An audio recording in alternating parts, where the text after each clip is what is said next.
বন্ধুরা, আজকে আমরা আবার একটা বাংলা মুভি দেখতে এসেছি। আজকেরটা হবে হচ্ছে পেয়ারার সুবাস, ইংলিশে এটাকে বলছে the Saint of sin. Jaya Ahsan আর আহমেদ রুবেল। তো আমরা ভাবলাম যে আজকে একটু শেয়ার করব মুভির অভিজ্ঞতা। আমি, আমার হাজবেন্ড আর আমার ছোট বোনকে নিয়ে এসেছি। মুভি শেষে ওদের কাছ থেকেও একটু জানবো ওদের কেমন লাগলো।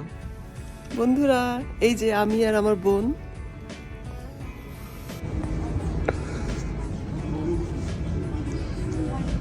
আজকে মুভি থিয়েটার বলতে গেলে একেবারেই ফাঁকা। আমরাই মনে হয় শুধু লাইনে 3 জন থাকবোই আজকের মুভি দেখার জন্য।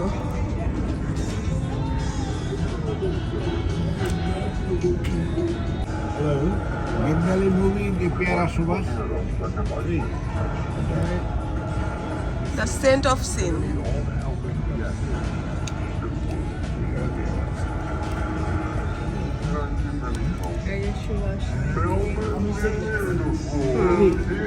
ওই তো Pyara Subhash, Bengali. You took this talk also? এই যে পেয়ারার সুভাষ। 50 বছর ফিল্ম ওয়ার্ল্ড। আমরা সিনেমা দেখতে এসেছি, আমাদের সাথে আহমেদ শরীফ সাহেব আছেন।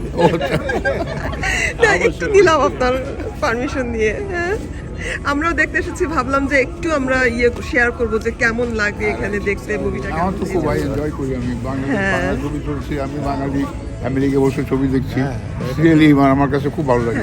আমি একটা করলাম কাজ রাজকুমার, এটা আসবে ঈদে। হ্যাঁ হ্যাঁ, শাকিব খানের। আমি কাজ করলাম, ঈদে রিলিজ হবে। ঈদে রিলিজ হবে, অবশ্যই আমরা ইনশাআল্লাহ দেখবো। আমেরিকাতে শুটিং হচ্ছে। জি, আমি এখন এখানে সেট। এই যে আমাদের টিকিট। পেয়ারার সুবাস, এই যে এখানে এত সুন্দর একটা পোস্টার।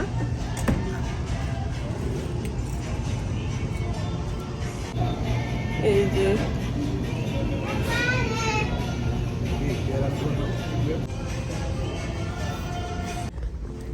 আমরা থিয়েটার হলে ঢুকছি।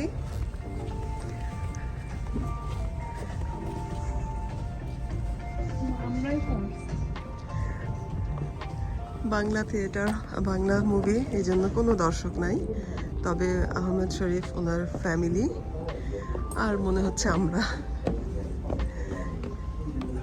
তো মুভি দেখতে সবচেয়ে মজা হলো একদম শেষ সারিতে বসা, ওখানে আমরা বসবো।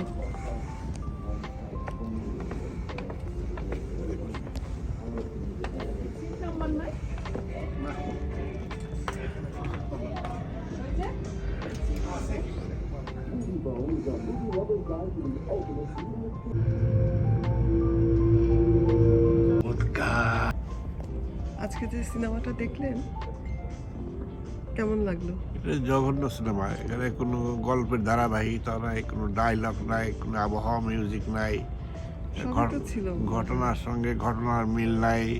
এই সমস্ত লোক পর্যাপ্ত লেখাপড়া করে ফিল্ম একাডেমিতে প্রশিক্ষণ নিয়ে তারপরে ফিল্ম করা দরকার। মানুষ এইভাবে ইমোশনাল ব্ল্যাকমেল করা কোনো মানে হয় না। হ্যাঁ, সুন্দর জিনিস তৈরি করলে সবাই অ্যাপ্রিসিয়েট করবে, তো এগুলো তৈরি করে মানুষকে বিভ্রান্ত করা ছাড়া কিছু আমার মনে হয় না। Thank you. আজকে আমরা জামাইকা মাল্টি সিনেপ্লেক্সে এসেছিলাম পেয়ারা সুবাস মুভিটা দেখতে, যেটা জয়া আহসান এবং আহমেদ রুবেল অভিনয় করেছে। মুভিটা যতটা আশা করেছিলাম যেমন হবে ততখানি হয়নি, কিন্তু ওদের অভিনয়টা ভালোই ছিল। আর অন্যান্য দিক খুব একটা আমার কাছে ভালো লাগেনি, যেমন কাহিনী তেমন জোরালো না, তারপরে দু একটা গান থাকতেই পারতো, তেমনও কিছু নাই। আর একটা বয়স্ক লোককে বিয়ে করে এসেছে, কিন্তু মানে ওইটার ব্যাকগ্রাউন্ডে কোনো কাহিনী ছিল না। হঠাৎ করে রুবেলের উদয় হলো এবং জানলাম যে আসলে তারা পূর্ব পরিচিত। যাই হোক, মানে একটু কিছুক্ষণ সময় আমরা কাটালাম, তবে খুব একটা ভালো লাগেনি। আপনি যে সিনেমাটা দেখলেন, আপনার কি অভিজ্ঞতা হলো আজকের মুভিটা দেখে? সিনেমাটার এমনি দৃশ্য ধারণ সুন্দর হয়েছে, কিছু কিছু জিনিস ভালোই লেগেছে, কিন্তু মূল যে ঘটনাটা ঠিক মানে একটা ছোট্ট ঘটনাকে টেনে বড় করা, এই যা আরো আরো কিছু থাকতে পারত। থাকতে পারতো ঘটনা, আমিও তাই মনে করি আসলে। হুম। হ্যাঁ, আর এমনি অভিনয় মোটামুটি সবারই ভালোই হয়েছে। সবাই তো পাকা অভিনেতা, হ্যাঁ, যার কারণে তারা তবে যা ভেবেছিলাম আশানুরূপ হয়নি, হুম, আরো সুন্দর হবে হতে ভেবেছিলাম। পারত। ওকে, থ্যাংক Thank you. ইউ।